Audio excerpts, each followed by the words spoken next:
Hi friends, welcome to பானுலிஸ்ல. இன்னைக்கு நம்ம என்ன பார்க்க போறோம்னா சூப்பரான கார கொழுக்கட்டை.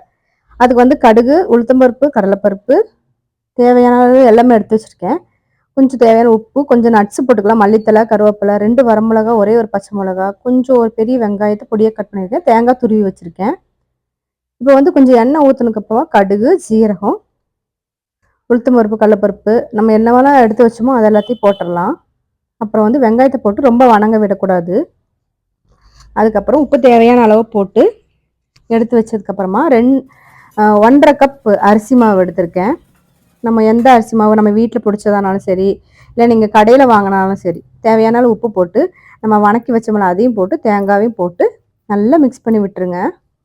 அப்புறம் நல்லா கொதிக்கிற தண்ணியை ஊற்றி இந்த மாதிரி ஏதாவது ஒரு ஸ்டிக்கு இல்லைன்னா கரண்டிக்கு பின்னாடி வச்சு எப்படியாவது ஒன்று, ஆனால் கை விட்டு வச்சிடாதீங்க, ரொம்ப சூடாக இருக்கும். இந்த மாதிரி கொழுக்கட்டை பிடிக்கிறதுக்கு வருதான்னு பாருங்கள். அப்புறம் வந்து தட்டில் கொஞ்சம் எண்ணெய் ஊற்றி கொழுக்கட்டை பிடிச்சதுக்கப்புறமா இந்த மாதிரி ஆவியில் வச்சு எடுத்துடலாம். சூப்பரான பருப்பு சட்னி வச்சு கார கொழுக்கட்டை, உப்பு உருண்டைன்னு சொல்லுவாங்க, ரொம்ப டேஸ்ட்டாக இருந்துச்சு. கண்டிப்பாக ட்ரை பண்ணி பாருங்கள்.